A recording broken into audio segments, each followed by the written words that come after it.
SSLC വാർത്ത പ്രസിദ്ധീകരിച്ച് അതല്ലെങ്കിൽ SSLC +2 result ഒക്കെ പ്രസിദ്ധീകരിച്ചതിന്റെ മുന്നോടിയായിട്ട് ഒരുപാട് ആത്മഹത്യ വാർത്തകൾ പഴയ കാലങ്ങളിലൊക്കെ ഒരുപാട് ഉണ്ടായിരുന്നു. പക്ഷെ ഇപ്പൊ കുട്ടികൾക്കൊക്കെ വിവരം വെച്ചതിന്റെ ഭാഗമായിട്ട് ഒരുപാട് ഇത്തരം പ്രവണത കുറഞ്ഞിട്ടുണ്ട്. എന്നാലും കഴിഞ്ഞ ദിവസം നമ്മൾ കണ്ടു ഹരിപ്പാട് സൗമ്യ എന്ന് പറയുന്ന ഒരു പെൺകുട്ടി A+ കുറഞ്ഞതിന്റെ പേരിൽ ആത്മഹത്യ ചെയ്തു എന്നുള്ള വാർത്ത നമ്മൾ കേട്ടു. സത്യം പറയട്ടെ, എന്തിനാണ് നമ്മൾ ഈ വിദ്യാഭ്യാസത്തിന്റെ പിറകെ ഇങ്ങനെ തൂങ്ങി പോണതെന്ന് എനിക്കിപ്പോഴും മനസ്സിലായിട്ടില്ല. എന്താണ് നമ്മൾ ആ വിദ്യാഭ്യാസം കൊണ്ട്, നമ്മുടെ ഇന്നത്തെ വിദ്യാഭ്യാസം കൊണ്ട് അർത്ഥമാക്കുന്നത് എന്താണെന്ന് എനിക്കിപ്പോഴും മനസ്സിലായിട്ടില്ല. കാരണം നമ്മൾ ഒരു കുട്ടിയെ സംബന്ധിച്ച് എനിക്കൊരു ലക്ഷ്യം ഉണ്ടാവും, എന്റെ മക്കൾ ഇന്നതാകണം എന്ന് ഞാൻ ലക്ഷ്യം വെക്കണു. ആ ലക്ഷ്യം വെച്ച വിദ്യാഭ്യാസം കൊണ്ട് കിട്ടുന്ന ഒരു ജോലി ആണ് ഞാൻ അങ്ങനെ ലക്ഷ്യമാക്കിയിട്ടുണ്ടെങ്കിൽ ഞാനൊരു 3 വയസ്സ് മുതൽ ഒരു ഫാമിലി മൊത്തം ഈ ഒരു കുട്ടിക്ക് വേണ്ടിയിട്ട് നമ്മളിങ്ങനെ കഷ്ടപ്പെടാണ്. 3 വയസ്സിൽ നമ്മൾ അവർക്ക് എഴുത്തും വായനയും പഠിപ്പിച്ച് അവരെ കൂടെ കഴിഞ്ഞ് അവർക്ക് വലിയൊരു എമൗണ്ടിൽ അവരെ ട്യൂഷന് പറഞ്ഞയച്ച് അവരെ വലിയൊരു സ്കൂളിൽ വലിയൊരു എമൗണ്ട് കെട്ടിവെച്ചിട്ട് നമ്മൾ പഠിപ്പിക്കണം. അങ്ങനെ പോകണു. LKG UKG 1ാം class 5ാം class 10ാം class plus two കഴിഞ്ഞാൽ പിന്നെ ലക്ഷങ്ങൾ പഠിക്കാൻ ആവശ്യമായിട്ട് വരികയാണ്. അപ്പൊ ഈ ലക്ഷങ്ങൾ കെട്ടിവെക്കുകയാണ്. പിന്നീട് നമ്മൾ ഡിഗ്രി കഴിഞ്ഞു, അപ്പോഴും ലക്ഷങ്ങള്, പിന്നീട് അതിന്റെ PG കഴിഞ്ഞു, അപ്പോഴും ലക്ഷങ്ങള്. ഇങ്ങനെ ഒരു കുട്ടി വളർന്നു വരുമ്പോ ആ ഒരു കുട്ടിക്ക് വിദ്യാഭ്യാസം കൊടുക്കാൻ വേണ്ടി നമ്മളെ സമ്പാദ്യത്തിന്റെ വലിയൊരു തുക നമ്മൾ പാരന്റ്സ് അവർക്ക് വേണ്ടി ചെലവാക്കണം. അതിന് പുറമെ ഈ കുട്ടി മെന്റലി സ്ട്രെസ്ഡ് ആണ്. നല്ലൊരു പഠിക്കണ കുട്ടിയാണെങ്കിൽ അവർക്കൊന്ന് ഒന്ന് സമാധാനത്തോടെ ജീവിക്കാനോ മറ്റ് ഫ്രണ്ട്സുകളെ കൂടെ ഒന്ന് എൻജോയ് ചെയ്യാനോ മറ്റ് എൻജോയ്മെന്റുകൾ ഏർപ്പെടാനോ അവന് കഴിയില്ല. കാരണം എക്സാം ഉണ്ട്, പഠിക്കണം എന്ന് നമ്മുടെ ജീവിതത്തിന്റെ നല്ലൊരു ഭാഗം ഈ ഒരു വിദ്യാഭ്യാസത്തിന് എന്ന് പറഞ്ഞിട്ട് നമ്മൾ ഇങ്ങനെ മാറ്റി വെക്കണം. ഇതൊക്കെ കഴിഞ്ഞ വിദ്യാഭ്യാസം കൊണ്ട് കിട്ടണം മേന്മ എന്താ? എന്തെങ്കിലും ഒരു മേന്മ ഇന്നത്തെ വിദ്യാഭ്യാസം കൊണ്ട് കിട്ടുന്നുണ്ടോ? സാമൂഹികം, സാംസ്കാരികം, സാമ്പത്തികം എന്താണ് കിട്ടുന്നത്? നമ്മൾ ഇന്ന് എങ്ങനെ ജീവിക്കണം എന്നുള്ളതിന്റെ നമുക്ക് കിട്ടുന്നുണ്ടാവും. ഭൂമി എങ്ങനെ ഉണ്ടായി, ആകാശം എങ്ങനെ ഉണ്ടായി, അതല്ലെങ്കിൽ മറ്റേ അപ്പൂപ്പന്റെ പേരെന്തായിരുന്നു, അല്ലെങ്കിൽ ഏത് കൊല്ലാണ് മറ്റേ വാറുണ്ടായത്, ഏത് കൊല്ലാണ് ഹിറ്റ്ലർ ഇവിടെ ബോംബിട്ടത്, ഇങ്ങനെയുള്ള കുറെ കാര്യങ്ങള് അത് വെറും അനാവശ്യമാണ്. അനാവശ്യമല്ല, ഒരുപാട് അത്യാവശ്യമല്ല. അപ്പൊ ഇത്തരത്തിലുള്ള അത്യാവശ്യമല്ലാത്ത കുറെ കാര്യങ്ങൾ നമ്മൾ കുട്ടികളെ ഇങ്ങനെ നിർബന്ധിച്ച് പഠിപ്പിക്കുകയാണ് ചെയ്യുന്നത്. ആവശ്യമുള്ള കാര്യങ്ങൾ മറ്റേ ദിലീപ് ചോദിച്ചാൽ ഇന്നത്തെ ഉള്ളിന്റെ വില അറിയോ, ഒന്നുമില്ലെങ്കിൽ മാർക്കറ്റിൽ പോയി ഒരു സാധനം പർച്ചേസ് ചെയ്യാൻ കുട്ടികൾക്ക് അറിയോ, ഒന്ന് വീട്ടിൽ ആരും ഇല്ലാത്ത സമയത്ത് ഒന്ന് കുക്ക് ചെയ്ത് വല്ലതും വയറ്റിക്ക് ചെല്ലണ രൂപത്തിൽ എന്തെങ്കിലും ഉണ്ടാക്കാൻ അറിയോ, ഒരു ഡ്രൈവിംഗ് അറിയോ, നീന്താൻ അറിയോ, ഇങ്ങനെ നമ്മളെ നിത്യജീവിതത്തിൽ നമുക്ക് ഉപകാരപ്രദമായിട്ടുള്ള ഒരുപാട് കാര്യങ്ങള് ഒന്നും നമ്മൾ പഠിപ്പിക്കണില്ല. നമ്മൾ ആലോചിച്ച് നോക്കണം, ഒരു 15-20 വർഷമാണ് നമ്മളൊരു കുട്ടിക്കും വേണ്ടിയിട്ട് നമ്മളെ ഈ ഒരു ഭാവി സേഫ് ആക്കാൻ വേണ്ടിയിട്ട് നമ്മൾ ചെലവഴിക്കണ ഒരു കാലഘട്ടം. 15-20 വർഷം. എന്തിനേറെ നമ്മൾ ഒരു അന്യ രാജ്യത്ത് പോയിട്ടുണ്ടെങ്കിൽ നമുക്കൊന്ന് മര്യാദക്ക് സംസാരിക്കാനുള്ള ഒരു ഭാഷാ സ്കില്ലെങ്കിലും നമുക്ക് ഈ വിദ്യാഭ്യാസം കൊണ്ട് നമുക്ക് കിട്ടുന്നുണ്ടോ? ഒന്നും ഇനി അതും പോട്ടെ, സാമ്പത്തികമായിട്ടുള്ള ഒരു സുസ്ഥിരമായിട്ടുള്ള ഒരു സാമ്പത്തിക ഭദ്രത ഉള്ള ഒരു ജോലി നമുക്ക് വിദ്യാഭ്യാസം കൊണ്ട് കിട്ടണില്ല. വളരെ തുച്ഛമായിട്ടുള്ള ജോലികളാണ് ഇന്ന് മിക്ക ജോലികളും വിദ്യാഭ്യാസപരമായിട്ട് ഞാൻ നോക്കുമ്പോൾ. ഇപ്പൊ നമ്മളെ സംബന്ധിച്ച് ഇപ്പൊ ഞാനൊരു ബിസിനസ് നടത്തുന്ന ഒരാളായതുകൊണ്ടായിരിക്കാം. ഇനിയിപ്പോ ബിസിനസ് അല്ലാന്നുണ്ടെങ്കിൽ ഒരു കൂലിപ്പണിക്കാരന് കിട്ടുന്ന ജോലി പോലും ഹൈ എഡ്യൂക്കേറ്റഡ് ആയ ഒരാൾക്ക് കിട്ടണില്ല. ഒരു കൂലിപ്പണിക്കാരന് കിട്ടുന്ന സാലറി കിട്ടണില്ല. പക്ഷെ എന്നാലും നമ്മൾ ഇപ്പൊ ഒരു ഒരു ഡിഗ്രി PG ഒക്കെ ലക്ഷങ്ങൾ മുടക്കി, ലക്ഷങ്ങള് മെന്റലി സ്ട്രഗിൾ ചെയ്ത് ലക്ഷക്കണക്കിന് രൂപ ചെലവാക്കിയിട്ട് നമുക്ക് ഒരു ജോലി കിട്ടുക എന്ന് വിചാരിക്കുക. ഡിഗ്രി PG ഒക്കെ കഴിഞ്ഞ് നമുക്കൊരു ജോലി കിട്ടണം.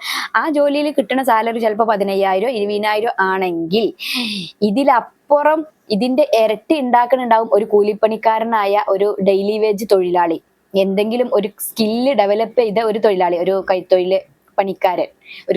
അറിയുന്ന ഒരു പണിക്കാരൻ ചിലപ്പോൾ അതിന്റെ ഇരട്ടിയായിരിക്കും ഉണ്ടാകുക. പക്ഷെ എന്നാലും ഈ ഇരട്ടിയുള്ള ജോലിനേക്കാളും ബെറ്റർ ആണ് ഈ പറഞ്ഞ ചാരുകസേലയിൽ ഇങ്ങനെ ചാരി ഇരുന്ന് AC റൂമിൽ ഇരുന്ന് കിട്ടുന്ന ജോലി എന്നാണ് നമ്മൾ വിചാരിക്കണത്. പക്ഷെ ഈ AC റൂമിൽ നമുക്ക് കാണുന്നവർക്ക്, പ്രത്യക്ഷത്തിൽ കാണുന്നവർക്ക് ചിലപ്പോൾ അതൊരു വലിയ ഒരു പ്രശ്നമൊന്നും ഉണ്ടാവില്ല. പക്ഷെ മെന്റലി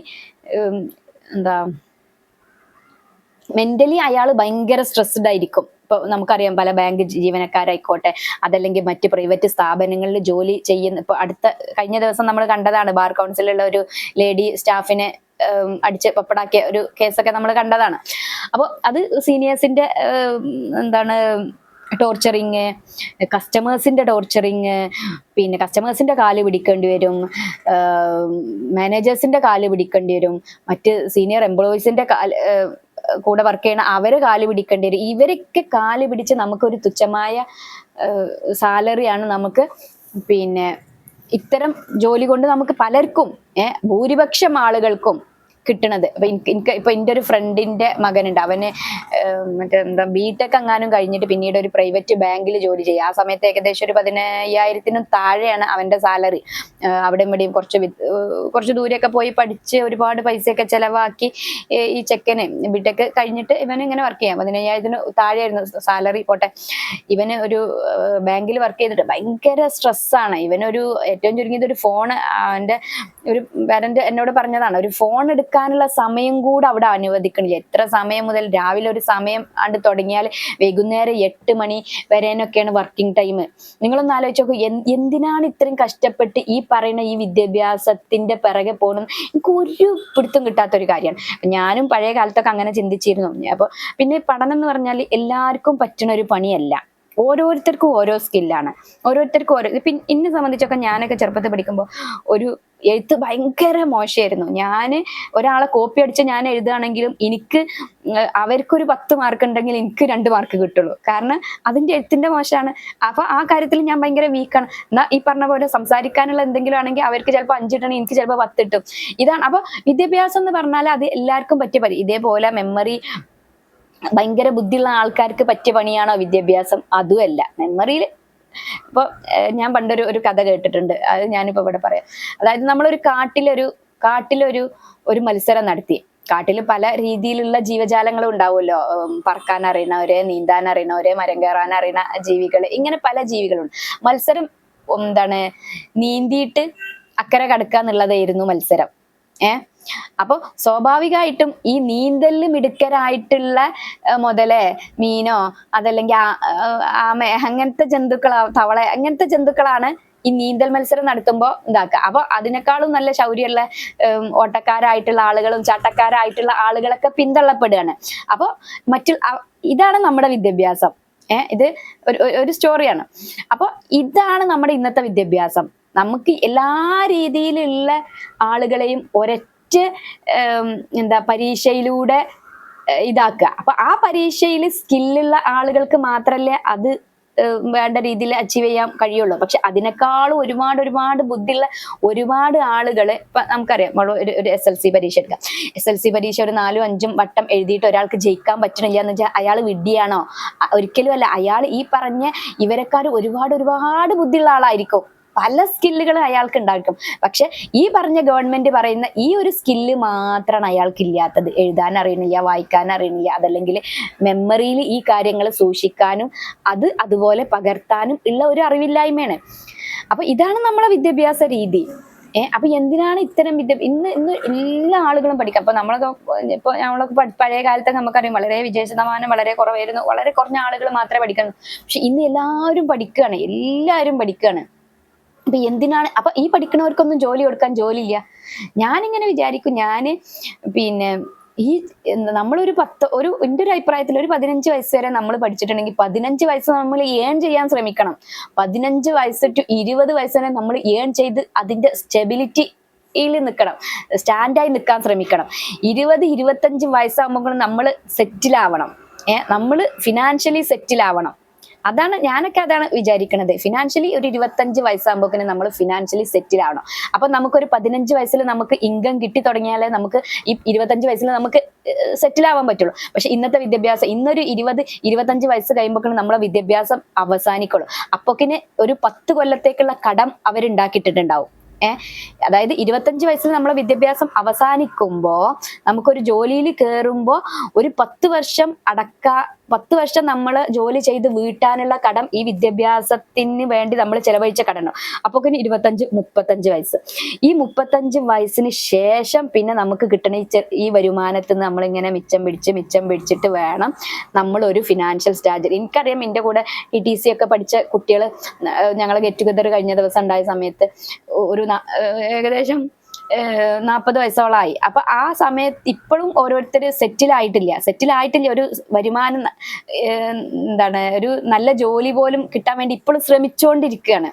നേരെ മറിച്ച് നിങ്ങൾ ആലോചിച്ചപ്പോൾ ഒരു 15 വയസ്സിന് നമ്മൾ ആ രീതിയിൽ നമ്മൾ ഏതെങ്കിലും രീതിയിൽ നമ്മൾ ഒരു ഫിനാൻഷ്യൽ ബാക്ക്ഗ്രൗണ്ട് ഉണ്ടാക്കാൻ ശ്രമിച്ച് നമ്മൾ എവിടേക്ക് എത്തിയായിരുന്നു, നമ്മളെ മക്കൾക്കൊക്കെ എവിടെ എത്താൻ പറ്റുമായിരുന്നു. അപ്പൊ ഇനിയെങ്കിലും ഈ ഒരു സിസ്റ്റത്തിന് ഒരു അറുതി വരണം എന്നാണ് ഞാൻ ഒരിക്കലും എന്റെ മക്കളോട് ഞാൻ പഠിക്കാനും ഞാൻ നിർബന്ധിക്കാറേ ഇല്ല. ഞാൻ 2-3 കാര്യങ്ങൾ എഴുതാൻ പഠിക്കണം, വായിക്കാൻ പഠിക്കണം, ഭാഷ പഠിക്കണം, പിന്നെ മറ്റുള്ള കാര്യങ്ങൾ ഡ്രൈവിങ്, കുക്കിങ്, വീട് ക്ലീൻ ആക്കുക, മറ്റുള്ള കാര്യങ്ങൾ, എന്തെങ്കിലും സ്വന്തമായിട്ട് ഒറ്റക്ക് പോകാനുള്ള സ്ഥലങ്ങളിൽ അതായത് സ്വന്തമായിട്ട് ഒറ്റക്കാലിൽ ജീവിക്കാനുള്ള മറ്റ് ഫെസിലിറ്റീസിലൊക്കെ ഉണ്ടാക്കാനാണ് ഞാൻ ശ്രമിച്ചിട്ടുള്ളത്. എപ്പോഴും ഭയങ്കര വിമർശനം അതിന് എന്റെ വീട്ടുകാരോടൊക്കെ ഞാൻ അങ്ങനെ പറയുമ്പോൾ എനിക്ക് ഉണ്ടാവാറുണ്ട്. പക്ഷെ നിങ്ങളൊന്ന് ആലോചിച്ച് നോക്കൂ, എന്തിനാണ് ഇത്രയും കഷ്ടപ്പെട്ട് പഠിക്കണത്? ഒന്ന് ചിന്തിച്ചു നോക്കൂ, നിങ്ങളെ അഭിപ്രായം പറയൂ. Okay, thank you. ഇതിനെ കുറിച്ച് പറയുകയാണെങ്കിൽ എനിക്ക് ഒരുപാട് കാര്യങ്ങൾ പറയാനുണ്ട്. ഓക്കെ, ശരി.